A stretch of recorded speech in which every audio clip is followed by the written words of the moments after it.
여러분들이 지금 키워드로 캐치해 주신 것들 중에 이 단어들이 들어갔던 것 같아요. 주민주도, 지역개발, 그리고 필리핀, 커뮤니티 이런 부분들을 캐치해 주셨는데요. 캠프는 주민주도의 지역개발 협력을 만들어가는 기관입니다. 저희가 주로 활동하고 있는 곳은 필리핀이고요. 제가 오늘 소개를 맡은 부분은 이런 세계시민 교육을 하기에 앞서서 이 단체가 어떤 활동을 하고 있는 곳인가, 이 단체가 나아가고자 하는 방향은 무엇인가에 대해서 서로 좀 이해해보는 시간을 가지고자 합니다. 저희는 필리핀 안에서는 크게 3개 지역에서 활동을 하고 있습니다. 첫 번째 메인으로 가장 오랜 기간 활동하고 있는 곳이 타오빌이라는 강제 이주 지역인데요. 그리고 두 번째로는 딸락에 있는 농촌 소외 지역, 그리고 세 번째로는 마닐라에 있는 도심 지역에서도 활동을 하고 있습니다. 그중에서 첫 번째 타오빌 지역 가장 오랜 활동 역사를 가진 부분에 대해서 설명을 드리도록 하겠습니다. 이곳은 지금 사진 속에 굉장히 빽빽해 보이는 집들이 보이시나요? 이 집들 안에 많은 인구들이 살고 있는데요. 도시 빈민들이 강제 이주당해서 살고 계시고 현재 이 지역에서는 7만여 명의 이주민들이 함께 살고 있습니다. 위치는 마닐라 중심에서 북부 쪽으로 40km 정도에 떨어진 곳이고요. 가깝게 볼 수 있기는 하지만 도로 교통 상황이 좋지 않아서 3시간 정도 걸리는 거리에 있고 일자리가 많이 없다 보니까 이주 당했을 때 이분들이 지역에서 자리 잡고 사는 것이 굉장히 힘든 곳이었습니다. 이주의 원인은 다양한 것이 있는데요. 이렇게 기후 위기로 인해서 갑작스럽게 가옥을 잃게 되는 상황도 있었고 태풍이나 홍수 등에 대한 피해, 그리고 가장 많은 부분들은 도시 자체적으로 이런 불법 이주민들에 대한 강제 철거에 대한 재개발 활동 등이 있었습니다. 이럴 때일수록 가난한 사람들이 가장 취약한 곳으로 밀려나게 되잖아요. 그래서 이런 분들을 저희가 타업일에서 만나게 되면서 이분들이 새로 이주한 지역 안에서도 제대로 건강하게 뿌리내리고 살 수 있도록 하는 방법들을 고민하면서 저희 사업의 핵심 가치를 다음 세 가지로 잡았습니다. 그래서 영상의 제일 마지막 부분에서도 계속 강조해서 말씀드리고 있는 부분이었어요. 그래서 From the community, with the community, for the community라고 해서 저희는 커뮤니티와 함께 살아가는 삶을 꿈꾸고 있습니다. 그래서 커뮤니티에 대한 공부와 커뮤니티에 대한 이해를 계속 하다 보니 이런 세계 시민에 대한 이슈도 풀어나가게 되었는데요. 그 이야기는 이어서 또 설명드려보도록 하겠습니다. 사실 캠프 안에서 가장 핵심적이고 가장 잘 알려진 사업이라고 본다면 사회적 기업 익팅이라는 이야기들을 들어보셨을 거예요. 익팅은 여성들이 같이 일하고 있는 봉제센터인데요. 주민들이 처음에는 이 지역에서 먹고 살 거리가 없어서 굉장히 힘들어 하셨습니다. 그래서 저희가 봉제에 대한 교육을 진행을 해드렸고 국가기술 자격증을 따게 한 다음에 어머니들이 스스로 계속 일자리를 가꾸면서 경제적인 자립을 이어갈 수 있도록 하는 사회적 기업 익팅을 설립해서 운영을 하고 있습니다. 핵심적인 부분은 여기 익팅이라는 것이 캠프의 소유가 아니라는 점인데요.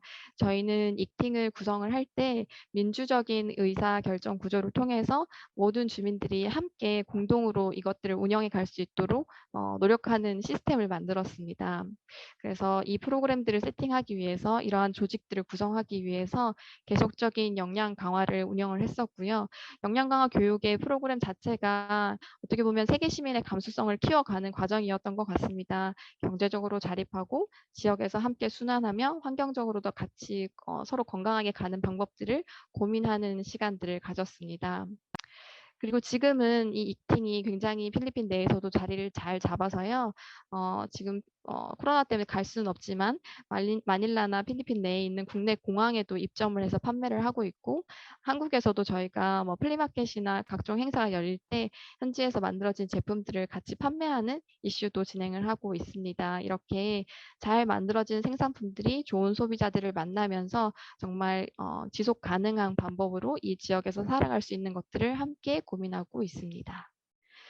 그리고 일자리 프로그램을 진행하면서 저희가 가장 고민되었던 부분이 어머니들의 육아에 대한 부분이었어요. 그래서 지역 내에서 이 육아 문제를 해결할 수 있는 상황이 마련되어 있지 않아서 캠프가 저희가 유치원을 설립하고 어머니들이 일하시는 동안 아이들을 돌볼 수 있는 시스템을 마련을 하였고요.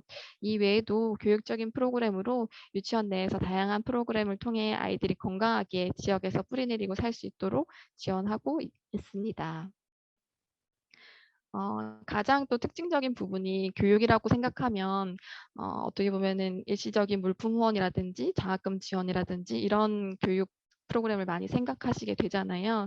캠프도 사실 뭐 그런 활동을 하지 않은 건 아닌데 저희가 더 궁극적으로 지향하고자 하는 부분은 이런 지역의 청년들, 청소년들, 들이 계속해서 나아가서 이 지역에서 변화를 꿈꾸며 살아갈 수 있어야 한다. 이 친구들이 미래의 주인공이 되어야 된다라는 것이 핵심적인 부분이었습니다. 그래서 지역 청소년들의 역량 있는 친구들을 모아서 리더 양성 프로그램을 진행을 하였고요. 이 화면은 이 친구들이 리얼톡이라고 해서 저희 요즘에 테드톡 영상 많이들 보시잖아요. 그 버전을 벤치마킹해서 현지에서 각자 배운 일련의 활동 프로그램들을 자기만의 언어로 소화해서 발표하는 세션의 활동도 진행해 봤습니다.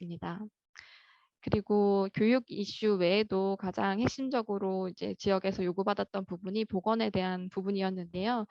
지역 내에 돌아가고 있는 의사가 상주하고 있는 헬스 시스템이 마련되어 있지 않아서 저희가 이에 필요한 주민건강 증진센터를 개설해서 운영을 하였고요.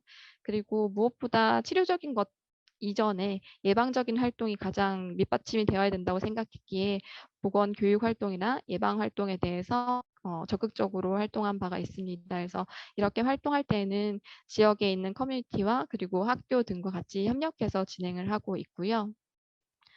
BKP 건강, 지역 건강 지킴이라는 활동이 조금 특이하게 볼 수 있는 부분이에요. 그래서 약간 비유적으로 한국 스타일에 맞게 설명을 드린다면 의용소방대 같은 개념입니다. 그래서 뭐 급여를 받고 하는 그런 직원의 개념이 아니라 봉사적인 차원의 활동으로서 지역을 지키는 그런 활동가들이 같이 모여 있는 그룹인데요. 주민들이 서로서로 건강에 대한 이슈를 함께 공부하고 위험 수위가 있을 때 그런 것들을 예방할 수 있도록 정보를 같이 교류하는 것, 그리고 그 이전에 예방적 활동을 같이 좀 확산해 가는 것들에 대한 이슈를 계속 키워나가고 있는 그룹입니다. 그리고 응급수송 시스템을 마련해서 지역 내에 들어오지 않는 앰뷸런스 등에 대한 문제점들을 해소하기 위해서 노력을 하고 있고요. 보건 활동 이외에 또 한 파트로 크게 가고 있는 부분은 농업 파트입니다. 저희가 지역의 지속 가능성에 대해서 고민을 하면서 가장 핵심적으로 부각되었던 부분은 건강에 대한 이슈였고, 그리고 그 건강을 통해서 같이 함께 살아가는 환경적인 요인들이었는데, 우리가 큰 사업들을 런칭하기는 굉장히 쉽지만 그게 계속적으로 지역 내에 뿌리 내리고 지내가기가 쉽지 않았어요. 그래서 필리핀 현장에서 농업이 아무래도 가장 핵심적인 국가이다 보니까 이 농업에 대한 활동을 건강한 방법으로, 그리고 경제적으로도 잘 이어갈 수 있도록 하는 형태로 자연양계라는 농업 파트를 진행을 했고요. 그래서 저희 닭들은 굉장히 건강한 유정란을 생산하면서 필리핀 도심에 있는 마닐라 지역의 중산층 소비자들이 사 먹을 수 있는 계란을 생산하고 있고, 그 외에도 뭐 두부나 콩물이나 이렇게 건강한 먹거리들을 유통하면서 건강한 농촌의 먹거리들을 소비자들에게 전달하는 팜투테이블의 가치를 함께 실현해 나가고 있습니다. 그리고 이제 이런 활동들은 그 농업뿐만 아니라 그 에너지 이슈랑도 함께 연관이 되어 있는데요. 요 파트는 타워빌 뿐만 아니라 딸락에서 가장 많이 집중적으로 진행되고 있는 부분입니다. 그래서 딸락은 타워빌에서도 3시간 정도 더 북쪽으로 올라간 농촌 소외 지역인데요. 여기는 원주민들이 살고 있는 마을로서 농촌에서의 그 경제적인 활동이 굉장히 어려운 곳이었어요. 그래서 지역에 대한 환경적인 요인들을 가장 적극적으로 살릴 수 있는 것이 무엇일지 고민해서 저희가 자연양계라는 프로그램들을 확산시켰고, 덧붙여 환경적인 부분들을 같이 문제점을 해소할 수 있도록 태양광 시설 등을 설비하면서 에너지 자립 농장을 함께 운영하고 있습니다. 우선은 크게 현지에 대한 이야기들은 큰 파트로 이렇게 공유 드릴 수 있을 것 같고요. 이어서 국내에서 그러면 우리가 어떻게 세계 시민으로 연계되었는지 잠깐 간단하게 소개해 드릴 수 있도록 할게요. 아마 조금 더 세세한 부분들은 이어서 강명 박사님께서 말씀해 주실 내용이긴 합니다만, 리뷰적 차원에서 보신다면 저희가 지금 올해는 평화개발센터라는 것을 설립을 하게 되었습니다. 필리핀에서 계속적으로 지속 가능성에 대한 고민을 하면서 커뮤니티에 대한 활동들을 이어갔는데, 단순히 해외에서의 이런 지역 개발, 국제 개발로 그치는 것이 아니라 우리의 활동에 대한 의미를 한국에서도 같이 대중들이랑 같이 공유하고, 그리고 이러한 활동에 대한 필요성을 함께 배워가는 시간을 갖고자 노력하는 과정 속에서 세계 시민 교육을 저희가 3년, 4년 동안 계속 지속을 해왔고요. 그리고 그 외에도 평화에 대한 이슈를 고민하면서 그리고 또 환경에 대한 이슈를 고민하면서 현장에서 건강하게 자립할 수 있는 커뮤니티 활동들을 연구하고 있습니다. 그런 부분에 대해서 평화개발센터라는 것을 필리핀 캠프 국내단에서 지금 설립해서 진행을 하고 있는 상황이고요. 조금 더 세계 시민 교육에 대한 활동들이 어떻게 진행되었는지 설명드릴 수 있도록 하겠습니다. 이 사진은 저희가 고등학생들이랑 가장 먼저 처음에 진행했던 프로그램입니다. 그 울산에 있는 울주군청에서 주체가 되어서 세계시민 실천 워크숍을 같이 협력해서 진행한 케이스인데요. 두 개의 고등학교에서 600명의 학생을 대상으로 프로그램을 운영을 했습니다.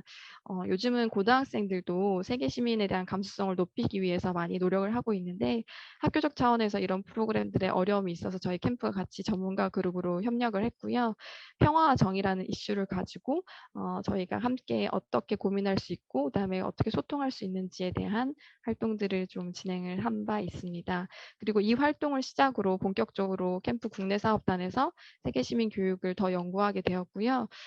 이것은 이제 서울시 지원을 받아서 처음으로 진행했던 프로그램인데 이때는 코로나 이전이어서 저희가 외부 방문 프로그램들이 많이 가능했었어요.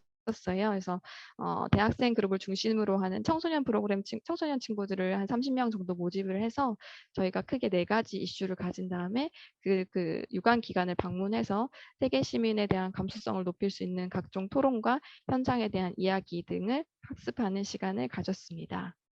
그리고 청소년들을 중심으로 하다 보니까 또 고민되었던 게 성인 그룹을 중심으로 하는 세계 시민 프로그램에 대한 부재에 대해 문제점을 발견을 하게 되었어요. 그래서 작년 같은 경우는 코로나 이슈에 대한 환경적 요인을 또 감안하고 성인들을 위한 프로그램에 대한 수요를 발굴해서 일상적 재난 속 라이프 스타일 전환이라는 주제를 가지고 성인들을 중심으로 하는 세계 시민 교육 프로그램을 진행했었습니다. 그래서 이때도 크게 4가지 주제를 가지고 워크숍을 진행을 했고요.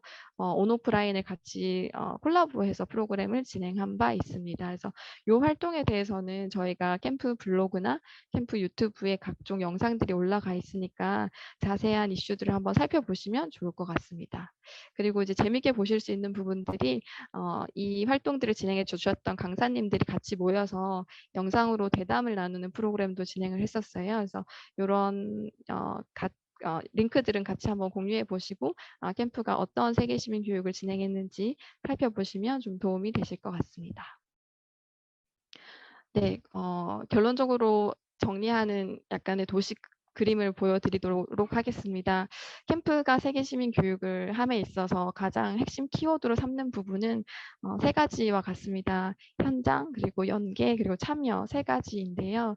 저희는 지금 캠프에서 일어나는 필리핀 현장에서 일어나는 각종 소식을 같이 공유하고 그리고 덧붙여 국내에서 진행되고 있는 여러 가지 이슈들에 대한 것들을 현장의 소식을 중심으로 해서 배우는 활동을 함께 하고 있고요. 그래서 올해도 CCC 프로그램 진행하는 과정 속에서 다양한 전문가 강사님들이 함께 협력해 주시기로 하셨습니다. 뿐만 아니라 저희가 핵심적으로 진행하고자 하는 활동 속에는 참여라는 키워드가 있는데요. 세계시민 교육이라는 것이 정보적으로 학습하는 것 우리 안에 갖고 있는 감수성을 더 일깨워내고 그리고 참여를 통해서 서로 우리가 세계 시민으로서 변화하는 과정을 함께 느껴보는 것이 중요하다라고 생각했기에 토크 콘서트뿐만 아니라 다양한 형태의 참여 프로그램들이 진행된다라는 것을 말씀드릴 수 있고요. 그리고 연계는 약간 아쉬운 부분이긴 한데 코로나 이전에는 사실 저희가 현장을 방문하는 스터디 투어 프로그램도 진행을 했었습니다. 그래서 이 부분은 이번에는 아무래도 온라인으로 좀 만족해야 할 것 같고 이후에도 기회가 된다면 연계 활동을 통해서 필리핀 현장과 한국이 같이 이어진 연결고리를 좀 발견해 보는 시간들 계속해서 가질 수 있을 거라 기대합니다. 우선 세계 시민교육 이번 주제는 뭐 잘 알고 계시겠지만 세세세라고 하는 네, 이름으로 진행이 됩니다. 네. 어, 예. 우선 간단하게 제 소개를 좀 드리려고 하는데요. 저는 지금 화면에도 쓰여 있다시피 지퍼란 이름으로 좀 활동하고 있고요. 저 역시 김희경 위원님과 똑같이 캠프에서는 전문위원으로 같이 참여하고 여기 세계시민교육 같이 기획하고 운영하고 있는 그런 일들을 하고 있습니다. 그리고 이제 지퍼란 이름은 이제 지역 퍼실리테이터라고 하는 이름의 줄임말입니다. 지역을 촉진하는 사람 이런 의미겠죠. 그래서 지역을 촉진하는 것은 어떤 의미일까라고 하는 것으로 저희 정체성을 삼고 활동을 하고 있는데, 그래서 여러분들은 각자 자신의 정체성 내지는 자신이 중요하게 생각하는 키워드에 맞춰서 지금 화면에 있는 이름을 한번 좀 바꿔보면 어떨까 싶습니다. 그러니까 저는 지퍼라는 이름을 썼는데, 혹시 각각 지금 참여하고 계신 여러분들은 자신의 이름을 자신의 정체성과 그러니까 자신이 중요하게 생각하는 어떤 그런 것들을 생각해 봤을 때 이런 이름이 나에게 좀 어울리는 이름 같아 라고 한 이름을 한번 지어보면 어떨까요? 그래서 지금 한 10초 정도 시간 드릴 테니까, 네, 지금 자기 머리에 딱 떠오른 이름을 한번, 네, 화면에 자기 이름으로 좀 바꿔보시면 어떨까요? 네, 네, 시간 드릴게요. 네, 이름 바꿔보세요. 자기의 이름을, 네, 자기에게 맞게끔. 네, 줌 화면에 자신 이름을 좀 변경해 보시면 어떨까 싶습니다. 네, 이름 혹은 닉네임, 자신을 나타낼 수 있는 거라면 뭐든 좋습니다. 네, 물론 네, 바꾸지 않으셔도 문제는 없습니다만 같이 한번 바꿔서 서로가 어떠한 이름으로 만나고 싶어 하는지, 네, 얘기 나눠보면 좋을 것 같은데요. 네, 예, 좋습니다. 네, 예, 탐험가가 계시네요. 예, 혹시 왜 탐험가라고 이름을 바꾸셨을까요? 좀 소개해 주셔도 될까요? 네. 네, 갑자기 생각한 걸 한번 적용해 봤는데요. 저는 저 자신을 탐험하는 거에 관심이 있고, 그리고 세상을 탐험하는 거에도 관심이 있고, 저 자신과 세상 사이의 많은 관계들을 또 탐험하고 싶어서 탐험가라고 해봤습니다. 예, 좋습니다. 예, 라라 언니도 있고, 네, 돌베도 있고, 예, 독특한 이름이 많습니다. 네, 와사비도 있네요. 왜 와사비일까요? 혹시 왜 와사비일지 좀 사람들이 궁금해할 것 같은데 좀 혹시 안내해 주셔도 좋을까요? 네, 주로 먹는 이름들이 많이 나왔습니다. 제 돌베, 앞에 와사비. 와사비 아몬드가 있어서 네? 별 생각 없이 와사비로 했습니다. 별 생각. 예, 딸기도 있고, 예, 지금 좀 시간이 먹는 것과 관련된 그런 이름들이 많은 것 같은데요. 혹시 돌베님은 왜 돌베이실까요?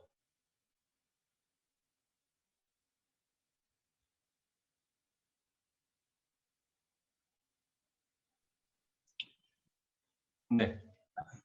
네, 놀배는 제 이름이 고석배인데요. 아, 어렸을 때 중학교 형이 지어준 이름이에요. 중학교 들어와서 한자를 배웠나 봐요. 그래서 제 네. 이름에 석이 돌석이 아닌데 돌석인 줄 알고 돌배라고 해서 저 되게 싫어했습니다. 그 돌배라는 별명을. 네. 그리고 그런데 나중에 그 신경민 시인의 세제라는 시집이 있잖아요.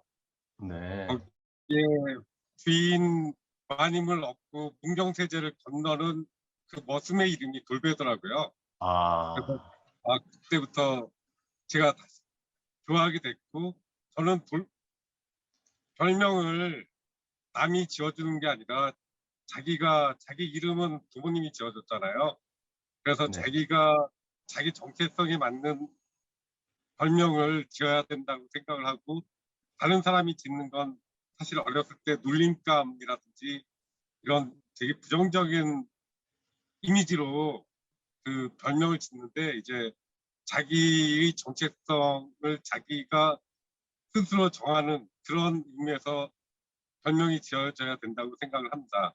그리고 지금은 네. 그 돌배라는 걸 그 어렸을 때 타인에 의해서 정해졌지만, 지금은 제가 좋아하는 이름으로 내가 지은 별명이라고 생각을 합니다. 그래서 돌배라고 했습니다. 네. 그러면 지금의 정체성은 어떻게 혹시 결혼은 하셨나요? 예. 그러면 사모님을 좀 이렇게 모시고 이렇게 문경세제를 넘는 느낌으로 지금의 정체성을 삼고 계신 건가요? 그 돌배란 게 야산에 있는 그 작은 조그만 그 배잖아요. 그래서 네네. 내가 배처럼 많은 주변 사람들한테 좋은 영향을 못 끼치지만 아, 조그맣게 그때 산 넘을 때 그래도 요깃거리라도 하고 목마름이라도 치울 수 있는 그런 돌배가 됐으면 좋겠습니다. 아, 예. 아주 좋습니다. 예. 어쨌든 중학교 때 그렇게 좀 좋은 의미로 지어진 이름은 아니었으나 이것을 성인이 되어서 아주 긍정적 의미로 네, 자신의 선한 영향력으로 이제 삼고 싶은 그런 별명이 되신 것 같아요. 네, 뭐 이 정도의 교양이면 사실 세계시민교육 안 받으셔도 될 것 같은데 그럼에도 불구하고 한번 예, 같이 얘기 나눠보면 좋겠습니다. 예, 예. 그 오늘 좀 나눌 이야기는 그래서 이번 주제가 어쨌든 세계시민 교육이라고 하는 이름으로 저희들이 만나고 있으니까 왜 세계시민 교육이 좀 필요한가에 대한 이야기, 그리고 저희가 작년부터 리본이라는 이름으로 이제 삶의 전환 이야기를 계속 하고 있거든요. 그래서 지금 이것은 어쨌든 계속되는 키워드고 특히 이 코로나 상황에서 더더욱 이 삶의 전환을 생각하거나 필요성을 느끼는 분들이 많이 늘어난 것 같아요. 그런 의미에서 삶의 전환 이야기를 좀 해보려고 하고요. 그리고 사실 이러한 삶의 전환은 뭐 어느 세대만 한다고 해서 되는 부분이 아니라 이 지구 위기를 생각하면 사실은 모든 세대가 함께 이루어야 될 부분이고, 사실 요새 뭐 세대 간의 어떤 불평등, 뭐 정의 이런 문제들 때문에 세대 간의 갈등 이런 것들도 좀 많잖아요. 그런 부분에서 세대 공감을 좀 어떻게 한번 우리가 같이 이뤄볼 수 있을까.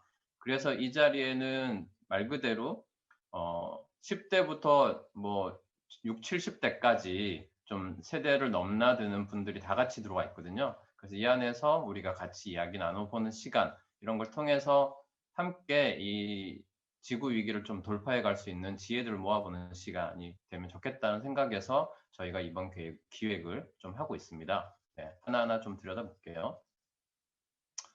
예, 일단 세계시민 교육이 뭐냐라고 하는 건데, 세계시민 교육의 개념은 사실은 하나로 딱 잡히진 않아요. 그리고 세계시민 교육은 또 여러 가지 이름으로 불리기도 합니다. 국제이해교육, 뭐 평화교육, 지속가능 발전교육, 뭐 이런 다양한 교육의 이름으로 불리기도 하고요. 기존의 시민교육이 어쨌든 발전된 방향으로서의 세계시민교육, 이렇게도 얘기되고 있습니다. 그래서 기존의 다양한 교육적 이제 논의들이 진행되고 있는데, 그것들 전부 다 수렴한 형태로 되게 포괄적인 개념으로 세계시민 교육이 지금은 쓰이고 있다라는 거고요. 이것이 이제 명문화된 건 2015년에 세계교육 포럼이 인천에서 열렸습니다. 이때 이제 채택이 됐어요. 그리고 그 이어서 유엔 총회가 또 열렸는데, 여기에서 이제 세계시민 교육을 2030년까지 지속 가능한 세상을 만들기 위해서 반드시 달성해야 될 공동의 교육 목표로 우리 이제 유엔 전체가 같이 참여한 국가들 전부 다 모여서 동의를 한 그런 상황이 되겠습니다. 근데 왜 2030년일까요? 왜 세계시민교육을 2030년까지로 했을까요? 네, 혹시 여러분 SDGs라고 들어보셨나요? 지속가능 개발 목표. 그것이 이제 2030년까지 우리가 달성하도록 그렇게 지금 1차로 합의가 되다 보니까 세계시민교육도 이제 이 시기에 맞춰서 이야기를 하고 있는 겁니다. 네. 그래서 세계시민교육이 어떤 배경에서 그럼 등장되었는가라고 하는 이야기인데요. 일단은 우리가 지금 줌으로 여러분 지금 만나고 있잖아요. 그러니까 사실은 코로나 상황에서 이 정보통신 기술이 만약에 발달하지 않았다면 사실 우리가 소통할 수 있는 방법이라는 게 되게 제한적이거나 그 다음에 되게 뭐랄까 쉽지 않았을 것 같아요. 그죠? 근데 정보통신 기술이 그만큼 비약적으로 발달하다 보니까 이런 뭐 줌이라든지 이런 다양한 뭐 SNS라든지 이런 다양한 방식을 통해서 사실 쉽게 우리가 소통을 하고 있잖아요. 자기 집안에서. 그죠? 네, 그래서 어떻게 보면은 시공의 제약을 벗어나서 긴밀하게 상호작용하는 게 가능해졌다는 의미겠죠. 그리고 국가 간에 내지는 단체 간만이 아닌 개인들 간에도 다양한 정보와 경험을, 그러니까 쉽게 얘기하면 제가 이제 한국에 있고 제 친구가 만약에 어디 뭐 아프리카나 아메리카 뭐 이런 유럽 이런 데 있다고 치면 정보통신 기술이 발달하지 않았을 때는 직접 만나는 거 아니면 뭐 겨우 편지 조금 더 발전해서 전화 정도였을 텐데, 이제는 뭐 그것들이 너무나 쉽게 내가 마음만 먹으면 언제든지 사실 연락할 수 있는 관계가 됐잖아요. 그러니까 그런 것처럼 개인 간에도 그런 것들이 충분히 가능해진 이런 것들이 일단은 되게 중요한 배경이 되고 있는 것 같아요. 그러니까 그러다 보니까 어떻게 되냐면 빈번하게 사람들이 제약 없이 만나게 되는 거예요. 그리고 이주도 쉽게 되는 거죠. 그러다 보니까 이제 어떻게 보면 개별 국가가 가지고 있던 어떤 그런 고유한 문화나 그다음에 그 가치관 이런 것들이 되게 많이 이제는 넘나들게 되는 거죠. 그러니까 다양한 사람 가치관을 가진 사람들이 막 밀려 들어오니까 이제 그런 부분에 있어서 어떻게 보면은 되게 다양성이 높아졌다고는 하지만 동시에 거기에 대해서 거부감이나 내지는 저항감도 있기 마련이잖아요. 그러니까 그런 것에서는 새로운 사회 갈등들이 많이 빚어지고 있죠. 네. 그리고 실제로 뭐 최근에만 하더라도 그렇잖아요. 특히 이제 막 코로나의 원인 관련되어서 이제 동양인들이 이제 원인이다 막 이러면서 막 그죠? 동양인들 막 테러하고 뭐 이런 것들도 있었는데 사실 그 뿌리의 원인은 단순히 코로나의 문제가 아니라 이제 자기네 국가로 막 동양인들이 몰려와 가지고 자기네 일자리를 뺏는 거 아니냐 막 이런 기득권의 박탈의 문제 이런 것들 사실은 쌓여 가지고 이제 코로나라는 핑계로 촉발된 거잖아요. 이런 것처럼 되게 다양한 사회 갈등들이 일어나고 있는 것이 또 현실이기도 하고. 그다음에 특히 이제 이러한 것들이 세계화가 진전되면서 결국엔 이제 국가 간의 부의 불평등 문제가 더 커지고 있고, 그리고 민족이나 종교 분쟁 문제는 뭐 지금 뭐 이제 일상적으로 일어나고 있기도 하고, 특히나 중요한 환경 오염 문제, 그다음에 기후 변화, 뭐 기후 변화가 아니라 지금 이제 기후 위기 이런 표현을 쓰고 있는데 그러한 문제들과 관련되어서 실제로 어쨌든 이것은 내가 한국 사회에 살고 있지만 내지는 서울에 살고 있지만 이게 서울의 문제가 아니라 결국엔 지구촌 전체 문제가 되고 있는 거잖아요. 그래서 이제 그런 문제를 같이 해결해야만 되는 상황이고 그러다 보니까 이제 단일 국가 시민성에 기초한 그런 전통적인 시민 교육만으로는 좀 한계가 있다 보니까 이것들을 넘어서는 세계 시민으로서의 어떤 개념, 그리고 세계 시민으로의 어떤 감각, 생각 이런 것들을 가진 이제 사람들이 필요해진 거고요. 그런 사람들을 위한 교육이 필요해지다 보니까 세계 시민 교육이 등장하게 되었다. 이렇게 생각하시면 될 것 같아요. 그래서 앞서 설명드린 것처럼 전통적인 시민 교육은 이제 아무래도 그 국가 안에서의 이제 민주주의라든지 그 사회가 가진 가치나 규범 이런 것들을 잘 전수해주고 그것을 잘 습득해서 그것을 내가 책임감을 가지고 이렇게 행동하는 이런 사람을 만드는 것이 좀 중요한 목적이었어요. 그러다 보니까 학교 교육 안에서의 시민 교육이 좀 중심이었다면 세계 시민 교육은 사실은 이게 학교 교육을 넘어서서 사실은 내 일상에서의 전환이 일어나야 되고 사실은 지식이 문제가 아니라 그 지식을 안 것을 실천해야 되는 이런 것들이 더 이제 중요해지잖아요. 그래서 일상생활 안에서의 이제 나를 성찰하고 그래서 다양한 지혜들을 서로 모으고 함께 실천해서 지구 문제를 같이 해결해 가는 이러한 것들이 보다 더 중요해진 것 같아요. 그러니까 그런 부분에서의 세계 시민 교육이라고 하는 것이 의미가 있는 것 같습니다.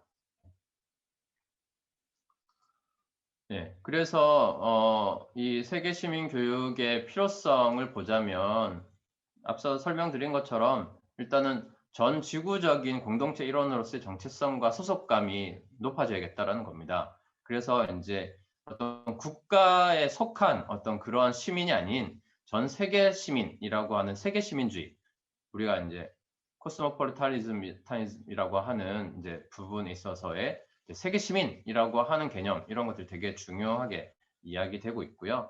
그 다음에 이제 그럼으로써 가지는 인류 보편의 가치들 이제 뭐 인권이라든지 그죠? 그런 다양한 부분에 있어서 문화 다양성이라든지 이런 것에 대한 이제 인정 내지는 그것에 대해서 우리가 충분히 받아들이는 그래서 이것을 이것도 아니고 저것도 아닌 가치 중립이 아닌 가치 지향으로서의 가치 취향이라고 잘못 썼는데요. 가치 지향으로서의 이제 그러한 노력들이 좀 필요하다라는 것이고 이제 그렇기 위한 시민의식이 함양되어야겠다. 네, 그러니까 다시 말해서 주인의식을 가지고 사회 변화를 위해서 적극적으로 참여하고 연대하는 그런 것들이 필요한 거고요. 그리고 이제 우리가 글로벌 역량이 좀 많이 함양돼야 된다고 얘기하는데 이때 글로벌 역량이라고 하는 것이 무엇일까라고 하는 부분에 대해서 다음 페이지에 조금 더 설명을 드리겠는데요. 네, 세계 시민의 역량 내지는 뭐 글로벌 역량이라고 하는 것은 뭐 다양한 이제 기관이나 단체에서 학자들이 좀 이야기하고 있는데 그걸 좀 종합적으로 모아봤습니다. 모아봤더니 이런 것들이 될 것 같아요. 우선은 보편적 핵심 가치, 좀 전에 말씀드렸다시피 평화라든지 인권, 다양성, 특히 이제 지금 한국 사회의 어떤 그런 정의 문제 이런 것들이 되게 젊은 사람들이 많이 민감하잖아요. 그래서 그런 정의의 문제, 민주주의 뭐 이런 것들에 대한 이해와 존중 이런 것들이 많이 필요하다고 생각이 들고요. 그 다음에 지구촌 전체에 대한 이슈나 경향에 대해서도 좀 우리가 알아야겠다라는 것이고, 그리고 이제 그런 문제에 있어서 뭐 언론이나 이런 데에서 막 얘기하는 대로 그대로 이렇게 우리가 무반적으로 흡수할 것이 아니라 되게 비판적이고 정말 이걸 왜 이렇게 했는지 뭐 우리가 이제 뭐 팩트 체크 뭐 이런 것들도 사실 얘기 많이 하잖아요. 막 그런 부분에 있어서의 어떤 우리가 비판적 사고 이런 것들과 문제 해결이나 의사결정에 필요한 인지적 기능 이런 것들도 많이 필요하다고 생각이 들고요. 특히 공감이라고 하는 부분에 있어서 여러분들이 요새 많이 이야기하고 있잖아요. 그래서 공감 능력을 어떻게 우리가 키울 거냐. 그러니까 그것은 사실은 열린 태도가 있었을 때만이 공감 능력이 향상되겠죠. 이런 부분에 있어서 뭐 예를 들어서 이제 작년에 남예멘 문제만 하더라도 그죠? 남예멘에서 우리가 난민들이 왔을 때 받아들일 거냐 말 거냐 가지고 상당히 갑론을박이 많았잖아요. 그러니까 그런 부분에 있어서 열린 태도를 가졌느냐 안 가졌느냐도 되게 중요한 거기도 하고요.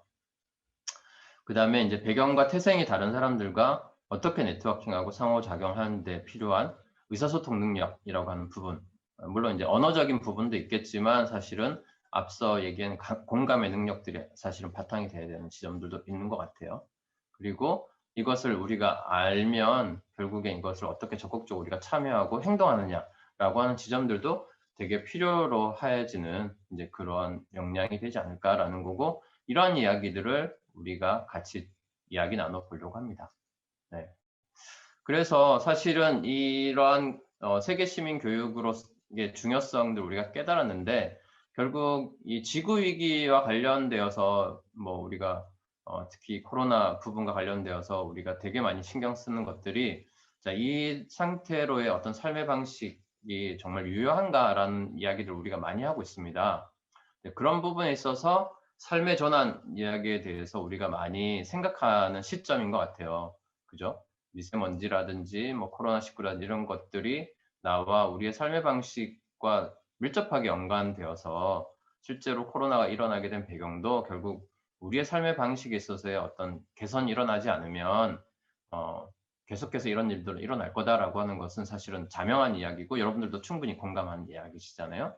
그러니까 그런 부분에 있어서 현재 체제와 삶의 방식이 정말로 올바른 방향인가라는 것에 대해서 많은 사람들이 지금 좀 이건 그러니까 의문점, 퀘스천 마크를 많이 표하고 있는 것 같아요. 그리고 특히 이제 이 관계 부분에 있어서도 서울시 1인 가구가 지금 33.3%라고 얘기하고 있고, 특히 청년 세대 1인 가구 비중은 40%가 넘어섰더라고요. 그죠? 그러니까 이런 것들을 봤을 때 점점 더 이런 관계 단절 이런 것들은 되게 심각해지고 있는데, 그러면 혼자라고 하는 것으로는 안 되는 거냐라고 하면 그렇지는 않은 것 같아요. 그러니까 홀로 건강하게 더불어 사람답게라고 하는 것을 작은 것이 아름답다라고 하는 잡지에서 좀 캐치프레이즈로 얘기했던 적이 있는 것 같은데, 정말로 홀로 건강하게 더불어 사람답게라고 하는 것이 어떤 의미일까, 좀 이런 얘기들도 좀 해보면 좋을 것 같아요. 네. 그리고 지금의 우리가 지금 살고 있는 현재 체제 방식이 우리의 삶의 방식과 정말로 그러니까 말 그대로 나의 삶의 방식을 좀 건강하게 만들어주고 있는 건지 한번 생각해 보면 좋겠어요. 특히 한국 사회에서의 이제 출생에서부터 사망에 이르는 부분에 있어서 이런 통계표들을 살펴보면 사실은 우리가 지금 이 사회가 공부 열심히 해가지고 좋은 직장 가서 뭐 가정을 꾸리고 뭐 이렇게 살게 하는 방식이 정말로 나를 행복하게 해주는 방식인가에 대해서 이 의문을 표시하게 만들어줘요. 이 통계 지표들만 보면. 그죠? 네. 그래서 이렇게 설국열차처럼 한 방향으로만 달리는 이제 그러한 방식의 삶의 방식이 정말 나를 행복하게 해주고 내가 살고자 하는 삶의 방식인가에 대해서 한번 생각해 보자는 거죠. 그러니까 그런 부분에서의 삶의 전환이라고 하는 것을 우리가 생각해보는 시간으로 이번 좀 시간을 좀 꾸며보려고 하거든요. 그래서 그런 얘기들도 좀 나눠보려고 합니다. 네. 그래서 보다 궁극적인 건 뭐냐면 정말로 좋은 삶이 도대체 뭐냐라고 하는 것을 각자가 질문을 던지는 게 우선 필요한 거 아닌가라는 생각을 합니다. 나에게 있어서의 좋은 삶은 도대체 뭐지? 라고 하는 것에서부터 시작인 것 같아요. 삶의 전환이 되려면. 그리고 어떻게 좋은 삶을 가꾸어 갈 수 있을까라고 하는 질문도 중요한 것 같아요. 그래서 우선은 공통적으로 좀 생각해 볼 수 있는 게 세대를 넘어서 모두 함께 이러한 재난 문제를 성찰해 볼 필요가 있겠다. 이러한 재난들이 계속 일어나는데 뭐 후쿠시마 원전부터 시작해서 계속해서 어떻게 보면 인재라고 할 수 있는 재난들이 계속 일어나고 있잖아요. 그리고 그러한 재난을 통해서 좋은 삶으로 바꿔가는 과정들을 우리가 한번 어떻게 만들어갈 수 있을까라고 하는 것들을 오히려 좀 실제로 보여주는 게 중요하겠다라는 거죠. 막연하게 생각만 해서는 사실 어떻게 나의 삶의 전환이 일어나겠어요. 그리고 그 과정에 참여할 수 있게 자리를 만들어가는 과정들도 좀 필요할 것 같은데요. 사실은 제가 그 일본에서 좀 오래 있다가 들어오면서 그 서울혁신파크의 비전화 공방이라고 하는 것을 이제 열었었어요. 그 비전화 공방을 통해서 사실은 이런 것들을 좀 해보려고 하는 그런 일들을 좀 했었거든요. 나중에 기회가 되면 그런 얘기들도 좀 나눠드리면 좋을 것 같습니다. 예. 실제로 이제 그 미국의 인터넷 언론에서 이제 조사를 한 내용이 있습니다. 뭐냐면 코로나19로 인한 봉쇄령이 끝나더라도 유지하고 싶은 새로운 습관이 뭐냐라는 거였는데요. 지금 화면에 보이는 이런 것들이었습니다. 주로는 이때까지 좀 속도 중심으로 살아왔던 삶의 속도를 조금 줄여보고자 하는 거, 그리고 앞만 보고 달렸던 것에서 옆을 좀 들여다보고, 그리고 자기들을 들여다보고, 그리고 자기 주변에 있는 사람과 손잡아보고, 뭐 이런 것들에 대한 것들이 좀 많은 것 같아요. 내용들을 살펴보면. 그죠? 그래서 아마 여러분들도 조금 공감하는 내용들이 많이 있는 것 같은데요. 이런 것들이 우리 이번 셋셋의 세계시민교육 시간에 함께 얘기되어 보면 좋을 것 같습니다. 네. 그래서 이제 특히 이번 주제가 저희가 세대 공감인데요. 말씀드린 것처럼 사실은 이 지구위기 문제, 기후위기 문제는 한 세대만 된다고 열심히 한다고 되는 부분은 아니잖아요. 그러니까 모든 사람들이 사실 함께 손잡고 바꿔가야 될 부분인데, 하지만 그러기 위해서는 세대 간에 도대체 왜 이런 갈등이 일어나고 어떤 문제가 있는지도 알아야 될 필요성도 있는 것 같아요. 그래서 독일의 역사학자 라인하르트 코젤렉이라고 하는 사람이 근대를 설명할 때 요렇게 설명을 했어요. 근데 실제로 우리나라에 딱 비추어보면 독재에 대한 민주화 세대가 사실은 지금 어떻게 보면 40대, 50대, 60대 좀 해당이 되는 것 같고, 정보화 세대라고 할 수 있는 게 10대, 20대, 뭐 30대 초반 정도가 되지 않을까 싶은데요. 사실 이 사이에서 오는 갈등들이 분명히 좀 존재하는 것 같아요. 그러니까 그러니까 특히 자기 경험 세계에서 좀 인지하는 것과 어떻게 보면은 좀 경험이 아닌 이제 그런 불확실 영역에서의 어떤 정보를 통한 판단과 기대를 생각하는 그러한 세대 간의 어떤 충돌들이 분명히 좀 존재하는 것 같고요. 그런 부분에 있어서 리서치 회사 글로벌 웹 인덱스에서 발표한 자료를 세계경제 포럼이 인용해서 발표한 자료를 보면은 코로나19 상황에 대해서 세대별로도 대응 방식이 다르더라는 겁니다. 그래서 보면 특히 20대 초반에 해당되는 Z세대는 정보 검색보다는 음악 듣기가 더 많더라는 겁니다. 그래서 이런 이제 이 코로나19 상황에서 있어서도 세대별로 대응하는 방식들이 조금씩 다른 것 같고요. 특히 남녀 차이보다 세대 차이 극복이 더 어렵다라는 건데요. 왜냐하면 또래끼리는 어울릴 기회가 있고 같이 좀 공감할 수 있는 기회들이 많은데, 이 세대 간에는 이제 이렇게 어울리거나 같이 공감할 기회들이 별로 많이 없다라는 거죠. 그런 부분에 있어서 이 세세세가 그런 하나의 장이 되면 좋겠다라는 생각을 가지고 저희가 이 장을 열게 된 겁니다. 네. 그래서 세대 갈등의 원인은 이제 거시적 차원과 미시적 차원으로 좀 나눠볼 수 있는데요. 이거는 뭐 그냥 보시는 걸로 넘어가면 좋겠는데 뭐 다른 거보다도 중요한 거는 이제 세대 간의 경험이 계속 단절되고 있다라는 것이 좀 있고요.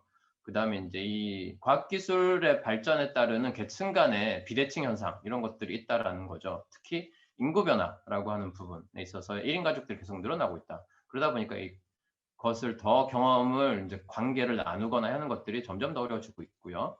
미시적 차원에서 볼 때도 이 서로의 목표나 가치관을 다름이 아니라 틀림으로 자꾸 인식하고 있는 부분. 그래서 서로가 좀 차이라고 하는 부분에서 인정하는 틀린 게 아니고 서로 차이가 있다, 다름이 있다라는 것, 이런 것들에 대해서도 우리가 좀 더 생각해 보자라는 것입니다. 이런 것들을 가지고서 우리가 세대 갈등이 일어나는 원인에 대해서 한번 살펴본 거고요. 특히 이 기후위기 관련되어서도 세대 간 불평등이 일어나는 게 실제로 사실이에요. 왜냐하면 기존에 이제 사실은 우리 기성세대들이 배출할 이산화탄소의 배출량하고 이 기후위기 전체를 놓고 봤을 때는 이제 청년이나 청소년들이 배출할 수 있는 배출량이 엄청나게 차이가 나는 거죠. 그러니까 이 배출량의 차이라고 하는 것은 바로 뭐냐면 결국엔 편리성이라든지 여러 가지 문명의 혜택이라고 하는 것을 어쨌든 제한하거나 어떻게 보면은 참아야 되는 이제 이런 문제가 발생된다는 것과 똑같잖아요. 그러니까 그런 부분에 있어서 이 기후 위기라고 하는 것이 세대 간 불평등의 문제로 이제 사실은 될 수 있는 갈등 요소라고 생각은 드는데 다만 이것이 갈등의 재료로 쓰여지진 않았으면 좋겠다라는 겁니다. 왜냐하면 부모 세대들이 그러면 일부러 이산화탄소를 많이 배출한 것은 사실 아니잖아요. 어떻게 보면 때로는 우리 아이들 내 미래 세대를 위해서 열심히 일하다 보니까 사실은 이산화탄소를 많이 결과적으로 배출하게 된 부분도 사실 있다는 거죠. 이제 그런 부분에 있어서 이것을 갈등의 재료로 쓸 것이 아니라 서로를 이해하는 재료로 쓰고 하지만 기후위기를 넘어가기 위해서 우리가 같이 어떻게 해야 될까라고 하는 부분에 있어서의 이해의 재료로도 쓰여지면 좋겠다라는 것이 이제 제 생각이고요. 그래서 이런 부분에 있어서도 우리가 같이 좀 공감하는 시간을 가졌으면 좋겠습니다. 네, 앞서 말씀드린 것처럼 이렇게 삶의 전환을 위한 세계 시민 교육 세세세라는 이름으로 저희가 올 하반기까지 계속 진행이 됩니다. 그래서 삶의 태도와 삶의 경제와 삶의 기술의 영역 이 세 가지로 나누고 있는데요. 그것을 각각 살펴보면은 이 삶의 태도는 말 그대로 우리가 먼저 성찰이 필요한 거잖아요. 내 삶의 성찰. 이런 것들을 먼저 하기 위한 기회로 삼으려고 하는 거고요. 삶의 경제 파트에서는 실제로 그러면 내 삶의 전환을 어떤 식으로 해볼 수 있을까라고 하는 방법을 모색하는 시간으로 가져보려고 합니다. 그리고 마지막으로 삶의 기술에 있어서는 이것을 나의 무기로 좀 장착할 수 있게 내가 방법을 모색하고 실제로 내가 전환해 볼 수 있는 어떤 기술 이런 것들로 쓰여질 수 있도록 하기 위한 말 그대로 실제로 전환해 볼 수 있는 그러한 재료로 쓰여지는 시간 이런 것으로 저희가 구성을 하고 있습니다. 그래서 이 세 가지 영역을 다 들으시는 게 어쨌든 여러분에게는 좀 더 도움이 되는 시간이 아닐까라는 생각이 듭니다. 그래서 각각의 파트가 가진 성격과 이제 주제들이 다르니까요.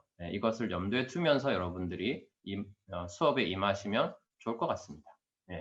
그래서 이걸 통해서 궁극적으로 저희가 생각하는 것은 바로 지속 가능한 삶을 위한 나와 우리의 약속을 같이 한번 만들어 보는 거죠. 그래서 그것을 만들어서 같이 한번 실천해 보고 저는 가능하다면 그래서 이렇게 같이 약속한 것들을 뭐 내년 초나 한번 몇 개월 정도 같이 실천해 본 사례들을 또 한번 같이 발표해 보고 서로 또 나눠 보고 서로 또 격려하고 지지해 주고 이런 시간도 또 추후에 가져보면 어떨까라는 생각을 하면서 이번 기획을 캠프와 함께 하게 되었습니다. 네, 고맙습니다.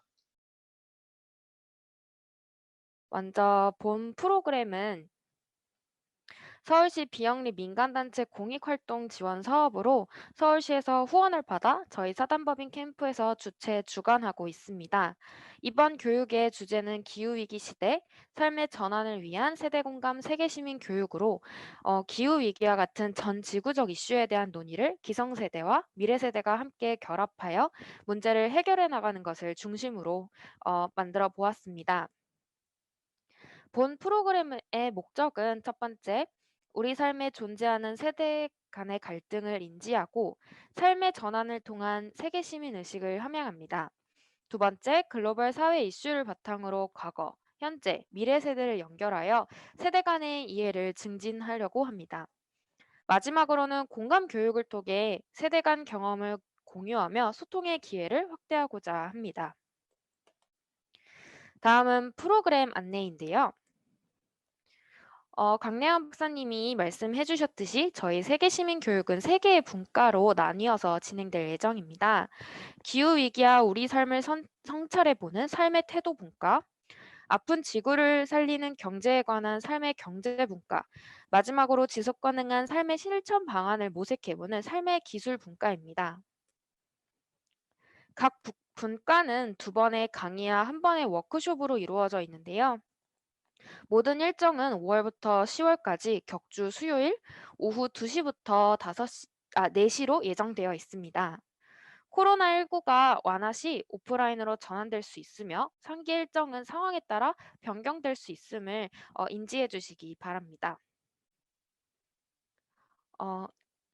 이번 달인 5월에 진행되는 교육은 오늘 진행되었던 오리엔테이션과 강래영 박사님이 진행해 주셨던 공통 강의를 모두 수강하셨고요. 그리고 2주 뒤에 진행될 퍼실리테이션 강의가 있습니다. 각 분과별로 참여자분들이 논의하거나 활동할 수 있는 워크숍이 마련되어 있기 때문에 퍼실리테이션 교육을 마련하였습니다. 해당 교육 내용은 마지막에 다시 한번 공지 드리겠습니다. 6월부터는 기후위기와 우리 삶의 성찰이라는 주제로 삶의 태도 분과가 시작됩니다. 삶의 태도 분과 첫 번째 강의에서는 삶의 파도를 서핑하는 방법이라는 제목으로 세계의 사회적 이슈에 대한 세대별 다양한 시선에 대해서 이야기를 나누어 보겠습니다. 두 번째 워크숍에서는 나답게 살기 위해 나는 사회와 어떤 관계를 맺어야 할까라는 제목으로 내 삶의 주인으로 살기 위해서는 어떻게 살아야 할지 고민해보고 또 사회의 한 구성원으로서는 사회와 어떤 관계를 맺어야 할지 이야기를 나누는 시간을 가지겠습니다. 마지막 워크숍에서는 수강한 2개의 강의를 바탕으로 실천 활동을 진행할 예정인데요. 본 워크숍은 매 분과별 마지막 시간으로 마련되어 있습니다. 두 번째 분과인 아픈 지구를 살리는 경제를 주제로 한 삶의 경제는 7월과 8월에 진행될 예정인데요.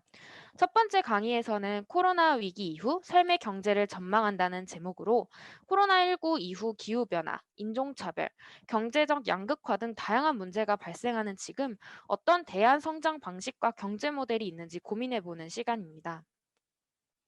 두 번째 강의에서는 세계 시민 되기 사회적 경제로 해답 찾기라는 제목으로 사회 문제를 사회적 경제를 통해 풀어나가는 지금 현재 사회적 기업가의 이야기를 들어보고 세계 시민이 추구하는 삶의 경제는 어떤 것인지 고민해보는 시간을 마련해 보았습니다. 세 번째 분과인 삶의 기술 분과에서는 지속 가능한 삶의 실천 방안을 주제로 진행될 예정입니다. 코로나 위기 이후에 우리 삶에 더 깊숙이 스며들고 있는 빅데이터, 로봇, 인공지능 영역들로 인해 사라져가는 일자리나 코로나로 인해서 줄어든 오프라인 관객망 속에서 우리 삶에 대해 다시 한번 고민해보고 미래는 어떻게 살아가야 될지 논의해보고 다시 경험해보는 시간을 가지고자 합니다. 저희 세계시민교육 마지막 일정인 결과 공유회에서는 분과별 교육을 통해 배운 내용을 바탕으로 참여자분들의 생각을 공유할 수 있는 시간을 마련해 보았는데요. 저희 세계시민 교육은 앞의 내용과 같이 이번 달 5월부터 10월까지 진행됨을 다시 한번 말씀드리고 상기 일정은 조금씩 변경될 수 있으며 코로나19 완화 시 오프라인으로 진행된다는 점 다시 한번 인지해 주시기 바랍니다. 다음은 수료증에 대한 말씀드리겠습니다. 본 세계시민 교육은 참여한 분들에 대해서 발급될 예정인데요. 수료증은 분과별 출석률을 기준으로 가지고 있으며 강의를 1개를 들으면 레벨 1의 수료증이, 2개 들으면 레벨 2의 수료증이, 그리고 분과 강의를 모두 수강 시 레벨 3의 수료증이 나가게 됩니다. 그러나 지각이나 조퇴 등의 사유로 교육 시간을 80% 이상 이수하지 못할 경우 수료증 발급이 불가하다는 점 알고 계시기 바랍니다. 마지막으로 저희가 세계시민교육 참여자분들을 대상으로 세계시민 인식이 사전 그리고 사후에 어떻게 변화한지 측정하기 위해서 설문조사를 실시하고 있는데요. 본 화면에 띄어져 있는 QR코드나 채팅창 링크를 통하여서 접속을 부탁드립니다. 이 설문조사는 금주 일요일 자정까지 완료해 주시기 바랍니다. 지금 조금 어려우신 분들은 사진을 찍거나 하셔서 꼭 일요일 전까지 완료해 주시기 바랍니다. 네. 그리고 저희 세계시민교육과 관련해서 문의사항이 생기시면은 카카오톡 채널에 사단법인 캠프 채널을 추가하셔서 문의 부탁드리고요. 본 채널은 사단법인 캠프로 검색하시거나 저희 운영팀에서 링크 올려준 채팅창 링크를 통해서 추가 부탁드립니다. 네, 이상입니다.